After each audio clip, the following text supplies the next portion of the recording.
Alright, so I'm a little late to this, but I wanted to come and get through this really quickly before I jump into the game and try to pull this new character, this new Demiurge character. So let's get right into it.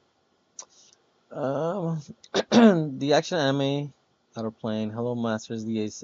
This is Game Master Proc song.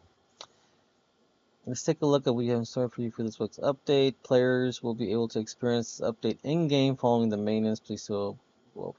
Okay, so here we go. Getting the new Demiurge, um, Luna. The original Luna was a defender. Didn't it came out not that long ago? I think within the last month or so. I think it came out. It's a fairly new character, but it looks like she got a Demiurge for the Outer Plane Festival. Looks like she is light and mage. I would have not guessed that because let me open this work over here so I can show you. I thought she was going to be a water element. So, where's that?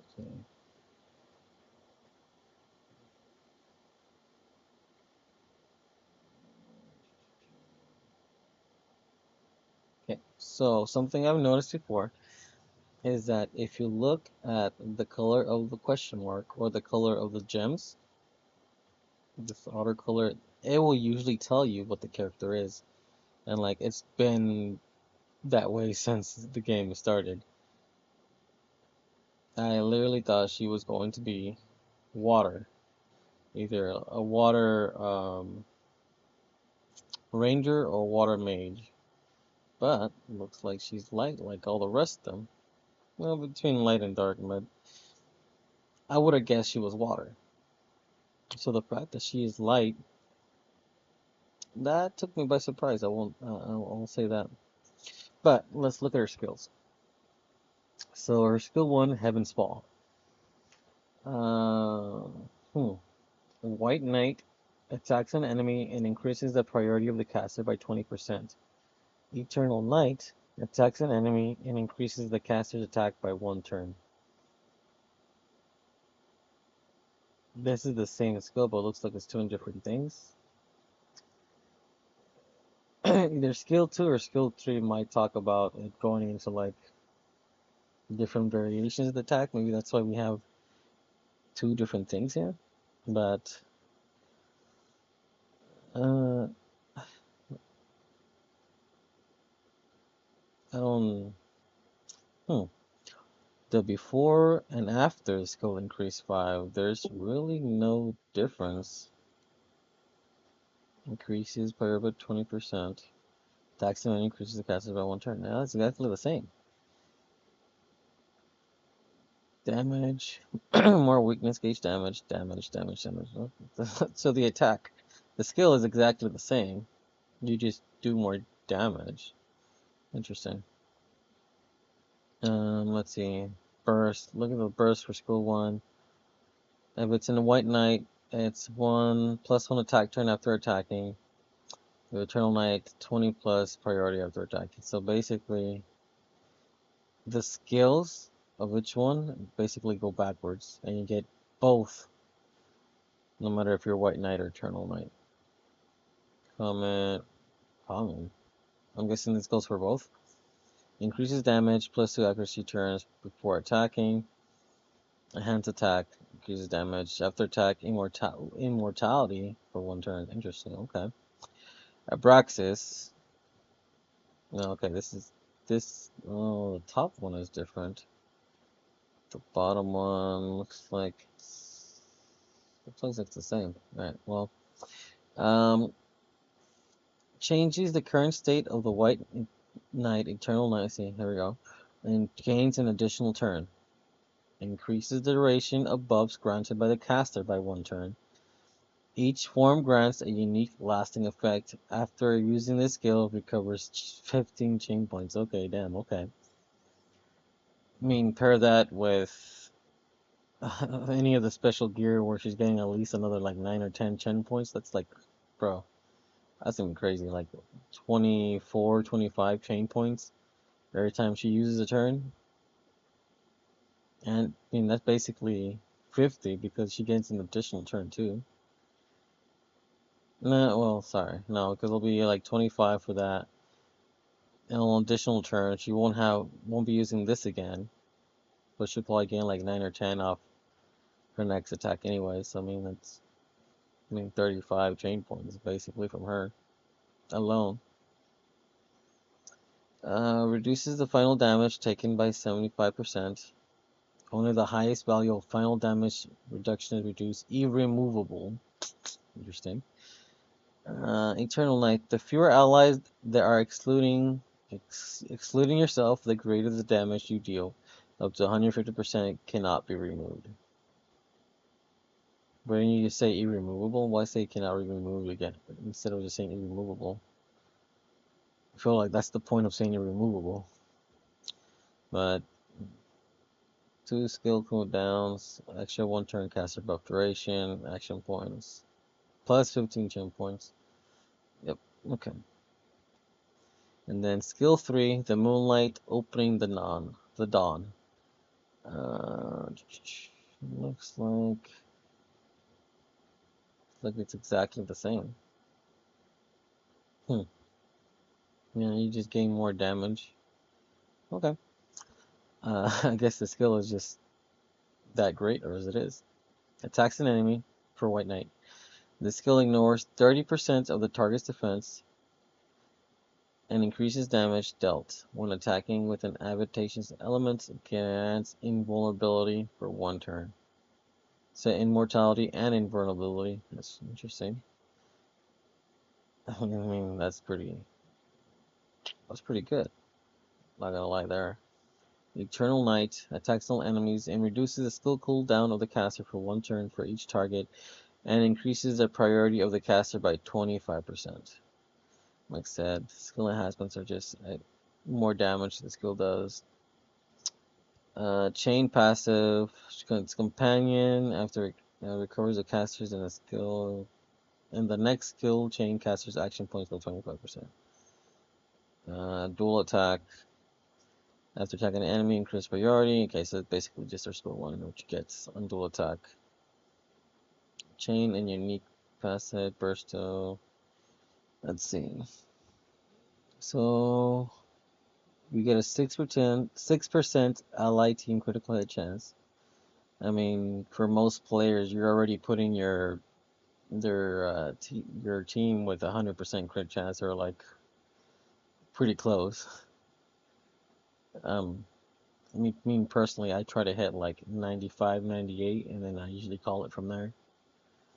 And we get +1 chain passive weakness gauge reduction and 50% critical damage. Okay. 5 stars, burst 3 is unlocked. Starts with 25 action points. 6 star plus 30 penetration. Dang, okay. And the Moonlight Opening the Dawn's damage gets doubled, plus 100%. We're gonna have to test out to see how much damage that thing actually does. Let's see. Exclusive equipment is Wisdom of the King. Its main stats are accuracy to dark, unique effect, increased priority when hit, plus 50%, activity once every 4 turns. And at level 10, when Moonlight Opening the Dawn is used, it prevents the target from counter attacking when used. Okay, so that shut down quite a few characters. I mean, overall, I think that's quite a bit of an upgrade from her defender status.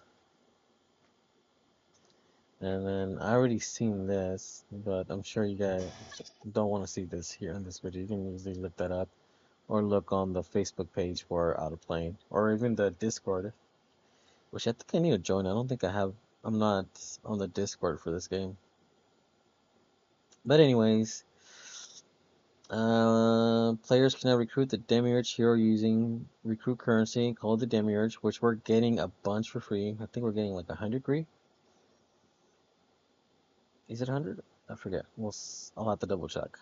But I'm pretty sure it's 100 for at least for like 100 summons. I mean, you recruit one time. Yeah, we know that. They call Demiurge can be purchased about ether. You can earn a separate mileage called False Gods Proof and Demiurge Recruitment, and you can spend. Okay, that's normal. That's stuff that's already in the game. You can perform a recruit a day. When performing the free recruit, the chosen recruitment will be locked and won't be able to change selected for 7 days. Okay, this is just all normal stuff. Just telling you how it works, but if you play the game, you already know this. This is normal. Um, the full rates, you can look at that if you want. Image. Previous Demiurge heroes will be added to the Demiurge recruit pool and will be included in the possible 3-star recruit and have a recruit chance different from other 3-star heroes. Delta, Scotty, and Luna will be added to the 3-star recruit pool. Heroes with unique recruit conditions, Stella and Sigma, will be excluded from the Demiurge recruit pool. New heroes after the Demiurge Luna drop rate will not be added to the Demiurge. Okay, so you're saying you're not gonna get those heroes until you get to like the 4th one, because that's what it seems they seem to do. The new characters, they get one new character, second new character, third new character, and when you get to the 4th one, the last 3 get added to the pool. Ooh, now we get the Monad Gates. Finally play it. The Monad Gate contact themed around Mona Ayla's journey through time will be added. I wonder if this is gonna like tell the story of how like her and Kay, like they actually found Kay in the first place. Because I mean, the story for this game starts off with pretty much they already beat no whatever it was, the Demon King, the Mad King, or whatever these stories tend to be. I don't remember. It's been a while. And then gets backstabbed by Stella, and now we gotta defeat Stella. Lobby Adventure Monad Gate. Okay, so that's easy to get to. You gotta beat Season 2, Part 1 on normal. Monad Gate will be organized by theme, and themes will be gradually updated. Monad's first theme is Archdemon of Bane. Will feature a story from another dimension. Rewards. You can claim rewards based on the Monad report level. You can obtain a title that grants effects when equipped, time reminders, and currency required for hero growth. You can earn additional rewards by clearing nodes. Rewards will be sent to your inventory by giving up or reaching the ending. Looks like this is the currency. Exclusive Monad Gate currency.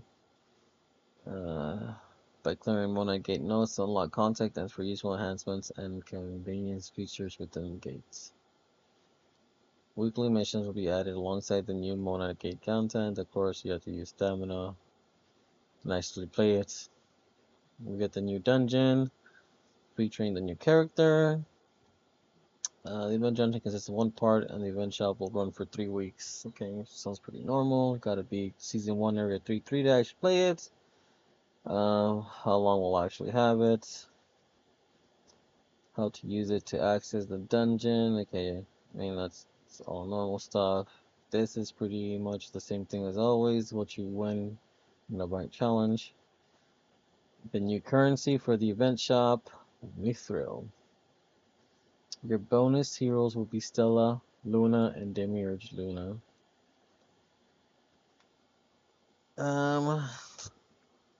Here's the stuff that you win after getting a certain amount of stars for each one, normal and hard, which is all pretty the same things as always, normal.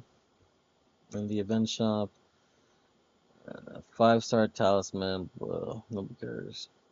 Profile frame, profile frame, get gold, pieces of Stella, pieces of Luna, refined glutenite, armor glutenite, transit stones, Sage 3 random chest, and steak dish. Okay, so all pretty normal stuff.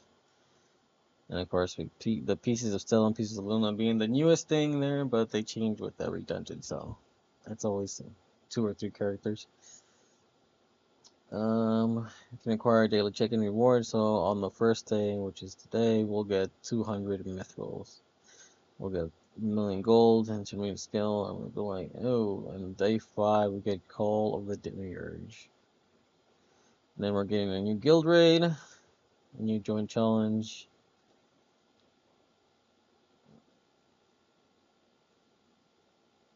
Knight of Hope Medios will begin according to the. Who the heck is this character? That honestly, this name does not sound familiar. I don't feel like I've seen that in a game. We'll open the game one here when I try to pull the character and see what's actually up with that. But I'm going through this. We're getting new packs, new Transcendence pack, the same as always. Once you get the character, you'll get the Transcendence pack, which is $70, with basically being able to uh, pieces of adversary. That's gonna be for her character. Basically, you can transcend her once, get 100 of the Demiurge, call the Demiurge, and well, you go. I do not think that's worth it. I don't think these packs are worth it. Not at $70. That's crazy. But this is supposed to be like the premium character, so that's why they do it that much. But for only getting to like transcend them once, I think $70 is crazy to be asking. New step up, person's free. Limited recruitment tickets in the 10. Call the Demiurge, call the Demiurge, call the Demiurge, and the rest.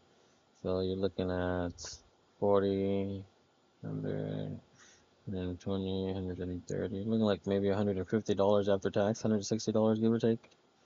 If you want to buy all of them, which I know probably most people don't do that, but I'm probably gonna do it. So I like to add up to my, but I mean it's usually the same price. Intelligence, what is this? One per account, chasing the woman upon clearing available. Normal. Okay, so you gotta beat her dungeon. On normal, then you get this for $6, $7, well, like maybe $8 after tax. You get 100. Call it the Demiurge, 500 stamina, and 500 myth. Well, this actually is not that bad. Available after 72 hours after 100 Demiurge Lunar recruitment attempts for $20. Get 200 Call of Demiurge. This seems like normal pricing. This I wouldn't buy. Like I'd pay the 20 and 40, $60 once they come with like this. Like okay, $65, like okay, $80 after taxes or something like that. You get the 800 Call of Demiurge, but you get all this other stuff with it. It's not just that. 10 million gold, the hammer, and the blue stone, the purple stone are really good to be getting. Gem selection chest is alright, and then like you get an extra 5,000 ether on top of that. But just by itself, I don't think it's worth it. Recommended. You get the Mersha event packs, uh, recruitment check. I mean, if you haven't 6-starred the festival unit, I mean these are gonna be great for you to buy. But like for me, I already have her 6 stars, so buying the limited recruitment tickets is just me kind of just gearing up for the next festival, which is in another what 3-4 months, or whenever they're gonna do the next festival. This is the third festival in 2 years, so that's let's see, there's 12, that's every 9 months. Oh, 9, 18, 20. Not every 8 and 9 months. But I don't think they've done it on that schedule, like evenly spaced out. But we'll see. Other changes and improvements. Some adjustments have been made to Chibi Nos's Beth models.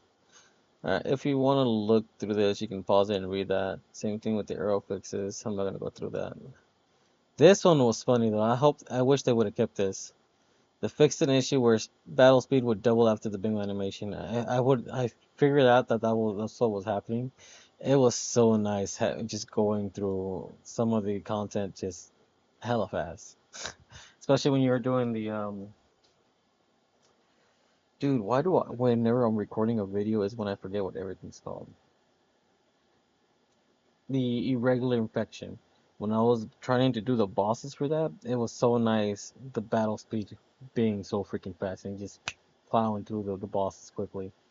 There's only one boss that I'm able to beat in one go. Two of the other bosses I need to go two rounds with them to also beat them.